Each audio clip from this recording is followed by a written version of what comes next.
আপনারা জানেন জুলাই গণঅভ্যুত্থানের 2টি বছর অতিবাহিত হয়েছে।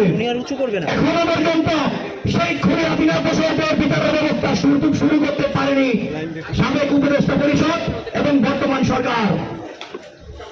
আমরা দেখি সংসদে বিএনপির সরকারের একজন এমপি বলে জুলাই সনদ নাকি আননেসেসারি। তিনি আজকে সেই শহীদদের রক্তের বিনিময়ে যে আহতদের চোখ হারানো পা হারানো অঙ্গহানিতে যিনি আজকে সংসদে বসে বাংলাদেশ পরিচালনা করার জন্য বক্তব্য রাখেন, তিনি কিভাবে জুলাই সনদকে আননেসেসারি বলেন সেটা রাষ্ট্র সংগ্রাম এনজিওর পক্ষ থেকে আজকে তীব্র প্রতিবাদ নিন্দা জানাচ্ছি। প্রিয় ভাইয়ের আমার, আমরা এসডিএফ রাষ্ট্র সংগ্রাম ফোরাম এসডিএফ সংলাপ সমাধান ছাত্র পরিবর্তন বিশ্বাস করি। সেই স্লোগানকে ধারণ করে আগামী দিনে রাষ্ট্রের গুরুত্বপূর্ণ বিষয় ইনশাল্লাহ আমরা রাজপথে মাঠে কাজ করে যাব। আপনাদের সেই জন্য সকলের সহযোগিতা চাই। আমরা রাষ্ট্রের প্রত্যেকটি গুরুত্বপূর্ণ বিষয়ে আমরা কথা বলতে চাই। আমরা দেখি বর্তমান সরকারের স্বরাষ্ট্রমন্ত্রী যিনি কিনা স্বরাষ্ট্র মন্ত্রণালয়ের দায়িত্ব পাতে তিনি সংবিধান নিয়ে কথা বলে প্রধানমন্ত্রীকে আহ্বান জানাবো তাকে সংবিধান মন্ত্রী করে দেন। তিনি এতটাই অনভিজ্ঞতা প্রতিদিন আমাদের বাংলাদেশের বিভিন্ন জেলায় উপজেলায় বোনদেরকে দর্শন করা হচ্ছে, সেইটার বিচার হচ্ছে না। প্রকাশ্যে দিবালোকে প্রতিদিন অসংখ্য মায়ের সন্তানদেরকে গুলি করে পিটিয়ে হত্যা করা হচ্ছে, সেই বিষয়ে তিনি কোনো প্রেফারেন্স দেন না। আমরা খেয়াল করি থানায় আমাদের জুলাই বিপ্লবী যারা আছে তারা থানায় পর্যন্ত নিরাপদ না। থানায় যদি তারা বিচার চাইতে যায় তখন থানায় তাদের উপরে মাফ করতে পারে। অথচ ইন্টারিম সরকার থাকাকালীন তারা বলেছিলেন নির্বাচনটা দিয়ে দেন, সকল সমস্যার সমাধান হয়ে যাবে। নির্বাচন পরে সমস্যা কোথায় আছে আপনারা তো সমাধান করতে পারেন নাই, হাতে তো ছুরি পরে বসে আছেন। আমরা দেখতে পাচ্ছি আমাদের বিপ্লবীদেরকে যদি আপনাদের রাজনৈতিক দলের এমপিদের বা কারো সদস্যদের উপরে যদি কোন ফেসবুকে একটি স্ট্যাটাস আপনাদের সমালোচনা করা হয় তাহলে আপনারা তারা সেই খুনি আপনার মতো তাদেরকে আবার অ্যারেস্ট করে ফেলেন। আমরা এই জীবের পক্ষ থেকে সেটার তীব্র প্রতিবাদ নিন্দা জানাই।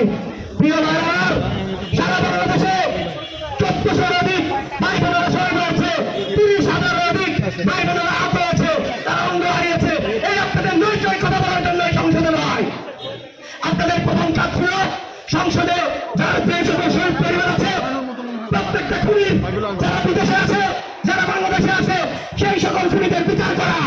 আপনারা ব্যর্থ। আমরা বলি বিগত 2টি বছর অতিবাহিত হয়েছে, এখনো পর্যন্ত একটা খুনিকে ফাঁসি রায় দিতে পারেন নাই, 21 থেকে কার্যকর করতে পারেন নাই।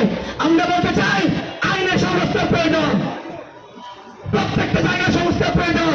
2 বছর অতিবাহিত হয়ে গেছে, আমার শরীর জরুরি মায়েরা এখনো কান্না করে যাদের মাত্র একটি সন্তান ছিল, যেই সন্তানটি কিনা তাদের পরিবারের একমাত্র উপার্জনশীল ক্ষমতা ব্যক্তি ছিল, সেই বাবা আজকে কান্না করে। তারা কিন্তু আপনাদের কাছে অর্থ পায় নাই, তারা শুধু চেয়েছে আপনাদের কাছে সেই হত্যাকারীদের হত্যার বিচার। আমরা দেখি পুলিশ আসামি অ্যারেস্ট করে 2 দিন পরে জামিন হয়ে যায়। মোটা অঙ্কের টাকার বিনিময়ে এই আইনমন্ত্রীর কিছু লোকজন আছে যিনি এগুলো তদারকি করেন না, তারা মোটা অঙ্কের টাকা নিয়ে আসামিকে জামিন করা বলে পুলিশ ভাইয়েরা বলো আমরা আসামি অ্যারেস্ট করি, কিন্তু আসামিকে জেলখানায় রাখা তো আমাদের দায়িত্ব না। আমরা বলতে চাই এই আইনের মতো তুমি কিভাবে এখনো প্রকাশ্যে ঘুরে বেড়ায়।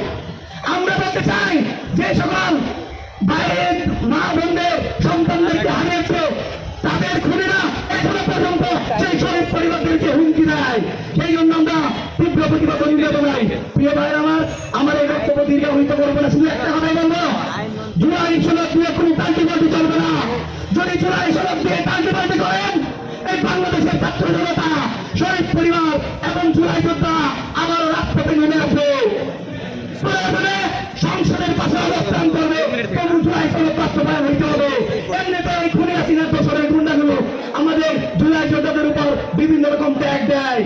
আমরা বলতে চাই স্পষ্ট করে এই বাংলার জমিনে যতদিন পর্যন্ত শহীদ উসমান বিন হাদির হত্যার বিচার না হবে ততদিন পর্যন্ত আগামীতে বিপ্লবীরা জন্ম নিবে না। সেই জন্য আমরা বলি যত দ্রুত সম্ভব রাজনৈতিক ভাবে পররাষ্ট্র মন্ত্রণালয় অতি দ্রুত যেন ভারতীয় পররাষ্ট্র মন্ত্রণালয়ের সাথে কথা বলে শহীদ উসমান হাদি হত্যার বিচারের কার্যক্রম কতটুকু অগ্রসর হয়েছে সেই বিষয়ে কথা বলবেন।